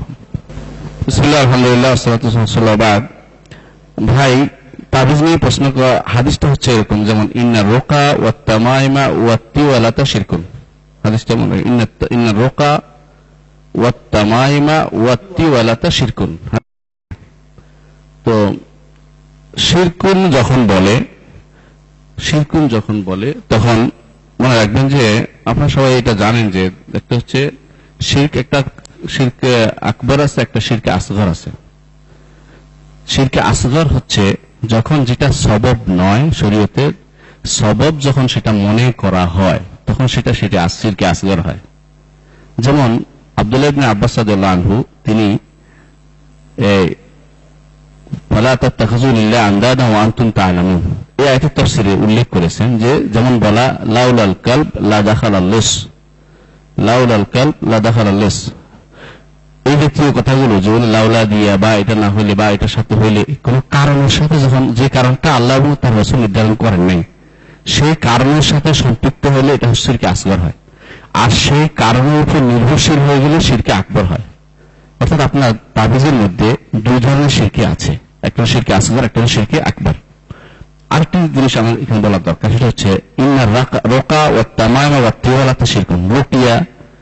রুকিয়া ঝাড়ফুঁক, তামাইম তাবিজ, ওয়া তিওয়ালা শিরকুন। তিওয়ালা হচ্ছে এমন কিছু করা যা করলে স্বামী স্ত্রীর মধ্যে মহব্বত বাড়ে অথবা স্বামী স্ত্রীর মধ্যে মহব্বত বিজড়িত হয়, মানে তাদের মধ্যে শত্রুতা সম্পর্ক নষ্ট করা হয়। শরীয়তের বিধান হচ্ছে যখন কোনো কিছু আলাল ওমুম থাকবে তখন ওমুমের উপর আমল করতে হবে। এর মধ্যে এটা গুরুত্বপূর্ণ জিনিস, আলাল ওমুম যখন থাকবে গুরুত্বপূর্ণ এই ওমুমের উপর আমল করবেন। যখন কোনো তাখসিস আসে তখন আপনি তাখসিসটাকে দলিল দিয়ে আলাদা করে নেবেন। যেমন রোকা শিরক বলছে, অথচ রুকিয়া শারঈয়া যেটা সেটা তো শিরক না। শরীয়তগত রুকিয়া যেটা আছে, ঝাড়ফুঁক আছে, সেটা তো শিরক না। শরীয়তগত যে সমস্ত রুকিয়া আছে সেগুলো শিরক না, যা রাসূলুল্লাহ নিজেও করেছেন না করেন নাই? করেছেন। আপনি আমার সাথে জবাব দেন, তাহলে বুঝবেন, সহজে বুঝে আমরা সবাই বুঝতে পারবো জিনিসটা। শরীয়তগত যে সমস্ত জিনিস, ভাই আলোচনায় আছি, পরে কথা বলেন। তো শরীয়তগত যে সমস্ত শরীয়ত রাসূলুল্লাহ থেকে অনেক জিনিস বর্ণিত হয়েছে, তিনি কাউকে বলেছেন না, যে সমস্ত হাদিসগুলো আছে। রুকিয়া শরীফের একটা বই আছে, বাংলা আমি অনুবাদ করেছি, দিয়েছি, রুকিয়া শরীফ ঝাড়ফুঁক, শরীয়তগত ঝাড়ফুঁকের উপর। তো এটা দোষতলে এটা মুখাসসিস লিল উমুম, যে উমুমটা ছিল যে রুকিয়া শিরক, সেখান থেকে মুখাসসিস করা হয়েছে হাদিস দিয়ে করছে। আপনার বর্ণিত তামাইমের ব্যাপারটা আসেন। তামাইমের ব্যাপারটা আপনি যদি বলেন যে জাহেলিয়াতের তামিম, আমি অস্বীকার করব না, এটা তো অবশ্যই এর ভিতরে ডুববে। এখন কথা হচ্ছে ইসলামের কোন তামিমা আছে কিনা, আপনি এটা সাব্যস্ত করবেন ইসলামের কোন তামিমা আছে কিনা। আপনি যে দলিলটা নিয়ে আসছেন, আব্দুল্লাহ ইবনে আমর ইবনে আস রাদিয়াল্লাহু আনহু, যে তিনি বাচ্চাদেরকে গলায় লটকাই দিতেন, আমি এটা একটা তাওজীহ বলেছি। প্রথম তো এটা বলতে ভুলে গেছি, সেটা হচ্ছে এই বর্ণনাটা বিশুদ্ধ নয়, এটাকে কেউ বিশুদ্ধ বলে নাই, কেউ বিশুদ্ধ বলে নাই। অর্থ হচ্ছে, আর যারা আমল করে ওরা সবাই বলে যে ফদায়েল আমল এক জিনিস, আরেকটা হচ্ছে হুকুম সাব্যস্ত করা আরেক জিনিস। হুকুম সাব্যস্ত করার ক্ষেত্রে কোন ইমাম বলেন নাই যে দঈফ হাদিস দিয়ে হুকুম সাব্যস্ত করা যাবে। জায়েজ করার জন্য আপনাকে হাদিসটা শুদ্ধ হতেই হবে, আপনি স্বীকার করবেন। এটা ফজিলত আমল হচ্ছে এটা আসল সাব্যস্ত আছে, আমি এর উপর অতিরিক্ত সাব্যস্ত করতেছি। যেমন মদিনায় এক সালাত পড়লে 1000 হয়, আরেকটা হাদিস আছে 50,000, আমি 1,000 পাবো তো আল্লাহর কাছে আশা করবো 50,000 1 লাখ সব পাই, সব আশা করতে পারবো, এটা আলাদা জিনিস, কারণ দুর্বল হাদিস এটা। কিন্তু এখানে আপনার মুখাসসিস এই বর্ণনা ছাড়া, যে দুর্বল বর্ণনা ছাড়া আর কোনো মুখাসসিস নাই। আপনি রাসূলুল্লাহ সাল্লাল্লাহু আলাইহি ওয়াসাল্লাম সারা জীবনে কোনোদিন কাউকে তাবিজ দিয়েছে আপনি দেখাতে পারবেন না। সাহাবায়ে কেরাম রাদিয়াল্লাহু আনহুম আজমাইন তারা জীবনে কি কারো কোনো রোগ হতো না, তাদেরকে জিনে ধরতো না, তাদের কোনো তাবিজ দিয়েছে চোখে দেখেন নাই। খেয়াল করেন, তাদের কোনো জাদুর আসর হতো না, তারা কোনো তাবিজ দেয় নাই কাউকে। তাবেঈন যারা ছিল সত্যিকার, তাদেরকেও তাবিজ দিয়েছে প্রমাণিত হয় নাই, কোথাও কোনো দলিল নেই। তাহলে পরবর্তীতে এসে তাবিজ জন্য মুখাসসিস কি, দলিল কি? দলিল ছাড়া আপনি এটাকে তাখসিস করতে পারবেন না। এর হচ্ছে উমুমের উপর রয়ে গেছে, এটা যেমন তেওয়ালাটা উমুমের উপর রয়ে গেছে, কোনো দলিল নেই তেওয়ালার উপর। তিনটার মধ্যে তিনটা হুকুম আপনি দেখতে পাচ্ছেন। আমাদের কোনো আফসোস না, যদি প্রমাণিত হতো আমি সবার আগে বলতাম, কারণ আমার অসুবিধা কি, আমার তো কোনো সমস্যা নেই। সমস্যা হচ্ছে এখানে যে দলিল কোনো পাওয়া যাচ্ছে না, এই জন্য এটা আলাল উমুম রয়ে গেছে। এখন আপনি বলতে পারেন আমি যে কোরআনে কারীম দিয়ে দিই, কথা হচ্ছে এটা, প্রশ্ন আলাদা। আমি নগা তাবিজ দিলাম না বা আমি এটা দিলাম না, কোরআনে কারীম দিয়ে যদি দেই সেটার বিধান কি, সেটার কি শিরকের পর্যায়ে পড়বে কিনা? কোরআনে কারীম তো আল্লাহ তাআলা বলছে শিফা ওয়া নাযিলু মিনাল কোরআনি মা হুয়া শিফা ওয়া রাহমাতুল লিল মুমিনিন, আর কিছু বলেছে। এই মাসালা আসতে হবে আপনাকে, কিন্তু তামাম শিরক মূলটা শিরক থাকবেন। এখন কোরআনে কারীম দিয়ে দিলে কি হবে? কেউ কেউ যদি করে ব্যাখ্যা করে এটা যে আমি কোরআনে কারীম এই জন্য দিচ্ছি যে এটা আমার তামিমা নয়, এটা রুকিয়া হিসেবে দিচ্ছি। খেয়াল করেন, তামিমা দেওয়া যাবে না, রুকিয়া হিসেবে দিচ্ছি, তাহলে বলতে হবে এটার কোনো সলফ নাই, এটার কোনো সলফ নাই। আজব তাহলে জায়েজ হবে না এক কথা, এটা শিরকের পর্যায়ে পড়বে কিনা আলাদা মাসালা। শেখ মোহাম্মদ সাল্লাল্লাহু আলাইহি ওয়াসাল্লাম শিরক না হলে নাজায়েজ হবে, কারণ এটার কোনো প্রমাণ নাই, এটার কোনো প্রমাণ নাই দেয়ার। আরেকটা জিনিস আপনি বলেছেন যে উম্মত উম্মতি আলা দালালা। ভাই একটা জিনিস মনে রাখবেন, বাংলাদেশ সমস্ত মানুষ একত্র হয়ে গেলে কিন্তু উম্মত ইজতেমা হয়ে গেছে বলা যাবে না। উম্মত হচ্ছে রাসূলুল্লাহ সাল্লাল্লাহু আলাইহি ওয়াসাল্লামের সমস্ত উম্মত এক, এটা একটা এটা একটা তাফসীর। এই তাফসীরটাও কিন্তু বিশুদ্ধ তাফসীর না, বিশুদ্ধ তাফসীর হচ্ছে উম্মত বলতে বোঝানো সাহাবায়ে কেরামকে বোঝানো হয়েছে। সাহাবায়ে কেরাম রাদিয়াল্লাহু আনহুম আজমাইন কোন বিষয়ে যদি একমত হয় তাহলে অবশ্যই সেটাকে প্রাধান্য দিতে হবে। বর্তমানে এই জন্য আহমদ ইবনে হাম্বল সবসময় বলতেন ওমা আদরাকা আন্নাহুম ইখতালাফু। আপনি যে বলছেন ইজমা হয়ে গেছে, ইজমা কখন হলো, কার সময় হয়েছে? আপনি দাবিদার বহু আছে, আসলে কোন ইজমা কোনদিন অনুষ্ঠিত হয়নি। সালিম সবসময় এই তাবিজের বিরোধিতা করে গেছে, সবসময় যুগে যুগে এই তাবিজ কেউ দেয়নি। আমাদের পাক ভারতে ইজমা যদি তাবিজ হয়ে যায় আর বাইরে তাবিজ না থাকে, আপনি ইজমা কিভাবে বলবেন? কে আপনি বলতে পারছেন তারিখ কেন শিরক হয়েছে এটা আপনি বলেন কেন? এই জন্য যে হাদিস হচ্ছে মান আল্লাহ কাশাইয়ান উকিলা ইলাইহি, হাদিস হচ্ছে এটা। কারণ কেউ কোনো কিছু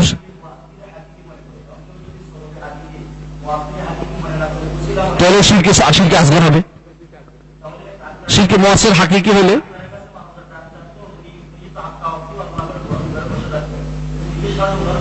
সুন্দর সুন্দর আপনার প্রশ্ন উত্তর দিচ্ছি, সুন্দর সুন্দর। ডাক্তার কেউ যদি মনে করে, আমি বলতেছি কেউ যদি মনে করে ডাক্তার আমার রোগ ভালো করতে, সেই মুশরিক হবে, সেই কিটা কোনো সন্দেহ নেই। যদি মনে করে, শোনেন, হ্যাঁ শোনেন, আচ্ছা শোনেন, ডাক্তার ওসিলা নয়, ডাক্তার আমাকে পথ দেখিয়েছে, ওষুধ খাইছেন আপনি, ওষুধের কথা বলে, ডাক্তার তো আপনাকে কোনোদিন কেউ ডাক্তার ভালো করে, ওষুধ খাইছেন, ওষুধটার ভিতরে ঔষধি গুণ আছে, আছে কিনা?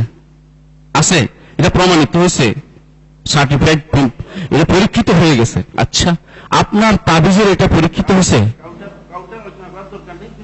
আপনি বলছেন না, অসুবিধা না, অনেক কথা আমি শুনতে চাচ্ছি। উনি আমার মনে হয় উনি ইয়াতে আছেন, ইনশাআল্লাহ আমাদের মানহাজি আছেন, সঠিক তরিকার উপর আছেন। আপনি যদি প্রমাণ করতে পারেন যে রাসূলুল্লাহ সাল্লাল্লাহু আলাইহি ওয়াসাল্লাম কোন হাদিসে আসছে যে এইভাবে দিলে এটা মুয়াসসির হবে, এটা অথবা মুয়াসসির সবাব হবে, তো আমি সবার আগে বলবো যে এটা দেয়া যায়, আমি নিষেধ করবো কেন? এটা তো নাই। দেখেন একটা জিনিস মনে রাখবেন, দুনিয়ার ব্যাপারে হলো তাজরিবি বলা, উমুর তাজরিবিয়া, যেটা পরীক্ষা করা যায়। আপনি কোন ইয়াতে নিয়ে গেলে, ল্যাবে নিয়ে গেলে সে পরীক্ষা করে দেখবেন এটার মধ্যে প্যারাসিটামলের মধ্যে এমন গুণ আছে যে গুণে ব্যথা নিরোধ করে। আপনি তাবিজটার ইয়ার ভিতরে ঢুকাইছেন, কোরআনে কারীমের আয়াত যে ইয়ার ভিতরে ঢুকাইছেন, ঠোলের ভিতরে ঢুকাইছেন, ঠিক না? এইটা কোন ল্যাবে নিয়ে আপনি পরীক্ষা করবেন বা কোন জায়গায় নিয়ে পরীক্ষা করবেন? পরীক্ষা করতে হলে যেহেতু এটা শরঈ বিষয়, একমাত্র মুহাম্মদ রাসূলুল্লাহ সাল্লাল্লাহু আলাইহি ওয়াসাল্লামের মধ্যে বেরোতে হবে, অথবা কোন সাহাবী বলতে যে আমরা এটা করেছি, আমরা এটা করতাম, কুন্না নাফআলু কাযা, কুন্না তাওয়াফা, কুন্না নাফআল কাযা, এরকম বললে এটা গ্রহণযোগ্য হতো। আর আমাদের আপনার কোনো তাজরিবা কিন্তু গ্রহণযোগ্য হবে না। কেন হবে না? একজন বলতেছে তাজরিবা, আমি আপনাকে বলতেছি একটা আমাদের বাড়ির পাশে একটা নতুন করে একটা মাজার আবিষ্কার করলো, বলছে আমার পরীক্ষিত সত্য, আমি মানত করেছি, আমার এটা ভালো হয়ে গেছে। আপনি কি বিশ্বাস করবেন? এটা মানবেন না, আপনি মানবেন না। কেন মানবেন না? এই পরীক্ষিত এই তাজরিবা দ্বারা কোনোদিন শরীয়ত সাব্যস্ত হয় না, মানে পরীক্ষা দিয়ে সাব্যস্ত হয় না। কারণ শরীয়তের বিষয়গুলো হচ্ছে কাল আল্লাহ ও কাল রাসূল, দুনিয়ার বিষয়টি আপনি পরীক্ষা দিয়ে সাব্যস্ত করতে পারেন। আপনি যে বলছেন এই চেয়ারে বসা, টেবিলে বসা, আরেকটি মাসালা আসতেছে এখন, এটা আসতেছে ভাই। আমরা যেখানে বসেছি দিন শিক্ষার জন্য বসেছি, মূল শিক্ষাটা হচ্ছে দিন। শুধু চেয়ারে টেবিল বসা যদি আমি সওয়াবের আশা করি, কোনো কিছু মনে করি, তাহলে অবশ্যই এটা বেদাত হবে এবং গুনার কাজ হবে। নিঃসন্দেহে আমি এখনো বলতেছি এটা বেদাত, অবশ্যই কোনো সন্দেহ নেই। কিন্তু যদি দিন শিক্ষার উদ্দেশ্য হয় তাহলে আমার আপনার বসাটা হচ্ছে সওয়াবের কাজ। রাসূলুল্লাহ সাল্লাল্লাহু আলাইহি ওয়াসাল্লাম মজলিসে দিন শিক্ষা হইতো এবং সেই দিন শিক্ষা আমরা আলোচনা করতেছি, এর বাইরে যাচ্ছি না। কিন্তু চেয়ারে বসে টেবিল বসে, দেখুন আর বিশ্ববিদ্যালয় প্রতিষ্ঠা হয়েছে এখন, ঠিক না? বিশ্ববিদ্যালয় প্রতিষ্ঠা হয়েছে, বিশ্ববিদ্যালয়ে মানুষ পড়ে, এক চেয়ারে টেবিলে বসে পড়তেছে। আপনি যদি বলেন যে বিশ্ববিদ্যালয় প্রতিষ্ঠা এই যে চেয়ারে টেবিলে পড়াটা সওয়াবের কাজ, তাহলে অবশ্যই বেদাত এবং শিরক এবং গুনার কাজ হবে। শিরক গুনার কাজ হবে, কারণ এটার বাধ্যকতা, এটা শরীয়তের ভিতরে অংশ নয়, এটা অতিরিক্ত। এটাকে বলা হয় শরীয়তে মাসালেহ মুরসালা, এটাকে বলে মাসালেহ মুরসালা। আপনি জানেন উসুল যারা পড়ে তারা মাসালেহ মুরসালা, ইস্তিহসান এবং ইস্তিশাল এগুলো পার্থক্য করতে পারে। আপনি এগুলো ভালো করে জানা, আমার বিশ্বাস আপনি আলেম মানুষ, তাহলে বুঝলেন একটা জিনিস মাসালেহ মুরসালা অর্থ হলো এই জাতীয় ভিতরে কোনো সওয়াবের আশা কেউ করে না, কিন্তু এটা এই বড় পদ্ধতিতে আসলে মনে করা হয় যে এটা হলে সবচেয়ে বেশি পৌঁছবে। আমি মাইকে কথা বলছি, আপনি বলছেন মাইকে কথা বলতে বেদাত হবে না। রাসূলুল্লাহ সাল্লাল্লাহু আলাইহি ওয়াসাল্লাম মূল উদ্দেশ্য ছিল মানুষকে পৌঁছে দেয়া। এই জন্য রাসূলের নিচে বসে রাবিয়া কি করতো? রাবিয়া ইবনে আবি লাহাব দোয়া উচ্চ স্বরে পৌঁছায় দিতে পারি, পৌঁছে দিতে আপনারা জানেন বিদায় হজের ভাষণে। তাহলে পৌঁছে দেওয়াটা মূল উদ্দেশ্য শরীয়তের। এর মাধ্যমটা পরিবর্তন হয়েছে কি দিয়া? আমি এখন মাইক করতেছি, আপনার যেহেতু আরেকজন নাই মুখে পৌঁছায় দিচ্ছে না, এইটাকে বলা হয় মাসালে মুরসালা। কিন্তু এটা কোনো সওয়াবের জিনিস নয়। এটা যদি সওয়াবের জিনিস মনে করা তখন এটা বেদাত হয়ে যাবে। আপনি দেখেন এই জাতীয় জিনিসগুলি যখনই মাধ্যমটাকে সওয়াবের জিনিস মনে করে তখন বেদাত হবে। কিন্তু মূল জিনিসটা যদি প্রমাণিত থাকে তাহলে এই মাধ্যমটা ব্যবহার করা যাবে, কিন্তু মূল জিনিসটা প্রমাণিত না থাকলে এটাও আমি ব্যবহার করতে পারতাম না। যদি পাবলিকের মাসালা না থাকতো, পৌঁছানোর জিনিসটা সাহাবা রাসূলুল্লাহ সাল্লাল্লাহু আলাইহি ওয়াসাল্লাম সাব্যস্ত না হতো, মুকাব্বিরের সিস্টেমটা রাসূলুল্লাহ সাল্লাল্লাহু আলাইহি ওয়াসাল্লাম না থাকতো, তাহলে আমি এই মাইক ব্যবহার করাটা নিষেধ হতো আমার জন্য। কিন্তু এটা যেহেতু আছে সেই জন্য এটার উন্নত রূপ আপনি ব্যবহার করতে মাসালা মুরসালা হিসেবে। আমার মনে হয় বুঝাতে পারছি। আল্লাহ আমাকে তৌফিক দান করুন, আপনাকে তৌফিক দান করুন। আসসালামু আলাইকুম ওয়া রাহমাতুল্লাহি ওয়া বারাকাতুহু। কেউ বলছেন যে একটা হলো প্রমাণিত হওয়া, আর একটা হলো যে ওই যে ওষুধ খেলে আবার এটা শিরক কেন হবে না? এখানে তো পরিষ্কার হাদিস আছে, নবীজি বলছেন তাদাউ ফাইন্না লিকুল্লি দাইন দাওয়া। এর সহিহ সুন্নাহ দ্বারা প্রমাণিত।